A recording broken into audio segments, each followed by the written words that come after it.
Ibu, bapak, saudari, saudara, rekan-rekan muda, dan adik-adik sekalian, dimanapun kalian berada, bertemu kembali dengan saya Romo Tino SSCC di dalam catatan pesiarah.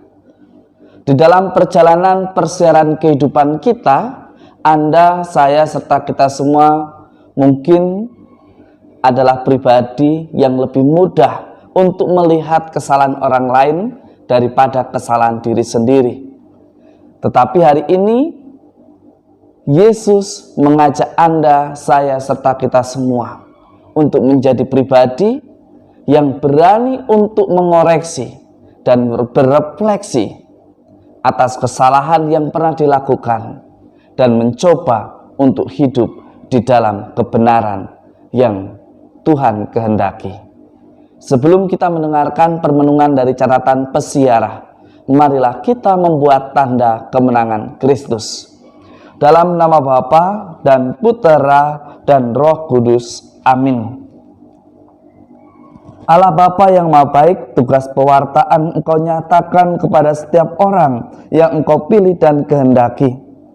Curahkanlah Roh Kudus-Mu ke dalam hati kami, agar jiwa kami selalu berkobar mewartakan kabar sukacita Injil-Mu.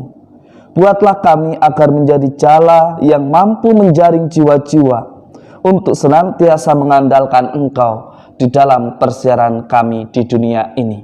Demi Kristus Tuhan dan pengantara kami. Amin. Ibu, bapak, saudari, saudara, rekan-rekan muda, dan adik-adik sekalian yang terkasih di dalam Yesus Kristus, semangat pengabdian Paulus yang dibagikan kepada Anda dan saya serta kita semua pada hari ini menunjukkan bahwa Paulus memiliki pertobatan yang mendalam. Ia tidak hanya sekedar mengakui, ya saya salah, saya minta maaf, tetapi ia berani untuk mengevaluasi, berani untuk melihat lebih dalam agar apa yang pernah ia lakukan tidak terulang kembali di dalam perjalanan persiaran hidupnya. Tentu sebagai orang beriman, Anda dan saya serta kita semua ditantang bahwa setiap hari di dalam tindakan, tugas, dan pekerjaan kita mestinya kita mewartakan apa yang Allah firmankan, yaitu senantiasa meletakkan hukum yang terutama, yakni hukum kasih, di atas segala hukum yang lain. Karena sebagaimana dikatakan oleh Paulus, dia mengatakan upahku adalah tanpa upah jika di dalam perjalanan hidupnya ia tidak mewartakan kerajaan Allah. Paulus mau mengatakan bahwa usaha kita yang kita lakukan akan menjadi sia-sia, atau perbuatan kita akan kehilangan rohnya, menjadi tidak istimewa. Karena apa yang kita lakukan hanya sekedar ingin memuaskan apa yang menjadi ambisi kita, supaya kita mendapatkan pujian, supaya kita mendapatkan apa yang kita kehendaki. Tetapi di dalam hidup sebagai orang beriman, mestinya kita mencari kebahagiaan yang abadi, yang berasal dari Sang Pencipta, dari Sang Pemilik kehidupan kita. Pada hari ini kita pun diingatkan melalui bacaan Injil. Jelas bahwa seringkali kita dijatuhkan oleh prasangka buruk dan oleh kesombongan kita, sebagaimana dikisahkan di dalam Injil suci menurut Lukas pada hari ini. Orang Farisi dibutakan oleh prasangka dan kesombongan. Maka sejatinya mereka orang buta yang ingin menuntun umat yang tak tahu apa-apa pastilah tersesat. Maka ia mengatakan di dalam Injil suci Lukas mengatakan bahwa Yesuslah petunjuk jalan sejati itu. Tetapi seringkali karena dia mengikuti apa yang menjadi kemauan kita, kita ikut. Bahkan ketika ia memuaskan dan membuat kita selalu terpenuhi apa yang menjadi keinginan kita, kita mengikutinya. kita lupa sebagai orang beriman, mestinya Tuhan menjadi andalan di setiap perjalanan persiaran hidup kita di dunia ini. Dan kita pun seringkali lebih mudah melihat kesalahan sesama. Ketika ada sesuatu yang baik dari sesama kita, seringkali kita lupa memberikan apresiasi. Tetapi ketika sesama kita jatuh, kita berlomba-lomba ingin menjadi yang pertama untuk memberikan komentar. Kita ingin menjadi yang pertama untuk mengadili dan menyalahkan sesama kita yang salah.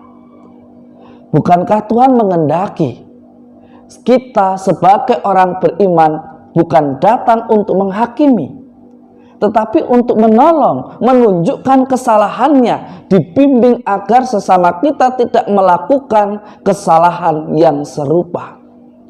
Memang betul apa yang dilakukan oleh orang-orang Farisi itu sangat mudah untuk kita lakukan sekarang, karena tinggal menunggu orang berbuat salah dan kita berkomentar untuk menjatuhkan. Tetapi beranikah kita sebagai murid Kristus berlaku sebagai anak terang yang datang tidak menghakimi, menolong, menunjukkan kesalahannya, menemaninya sampai pada hidup di jalan yang benar sebagaimana yang Allah kehendaki? Maka akan sangat lucu ketika kita tidak mampu memimpin orang lain, memimpin diri sendiri, tetapi kita ingin memimpin orang lain. Ketika kita tidak mampu berdamai dengan diri sendiri, tetapi kita berteriak tentang kedamaian. Maka ingatlah pentingnya transformasi atau perubahan dari dalam diri. Karena dengan perubahan dari dalam diri membuat Anda, saya, serta kita semua semakin mengerti dinamika yang ada, semakin mengerti apa yang seharusnya kita lakukan demi kebaikan bersama. Tentu sebagai manusia kita mengendaki kehidupan yang bebas merdeka. Tetapi bebas merdeka kita dibatasi oleh bebas merdeka sesama kita. Maka belajarlah untuk menjadi pribadi yang tidak hanya pandai mengungkap kesalahan orang lain, tetapi berani melihat kesalahan sendiri, mengevaluasi, dan senantiasa mengusahakan untuk selalu setia dan taat pada Dia sang pemilik kehidupan kita. Semoga berkat Tuhan senantiasa melindungi dan memberkati kita semua, Bapa dan Putera dan Roh Kudus. Amin. Kesombongan adalah akar dari dosa. Oleh karenanya, menjadi orang beriman dan yang mengaku diri sebagai anak Allah, janganlah sombong, tetap rendah hati, dan hidupilah iman kita di dalam kehidupan nyata dan bukan dalam rangkaian kata yang hanya indah untuk didengar tetapi tidak enak untuk dilakukan. Selamat beraktivitas, Tuhan memberkati. Amin.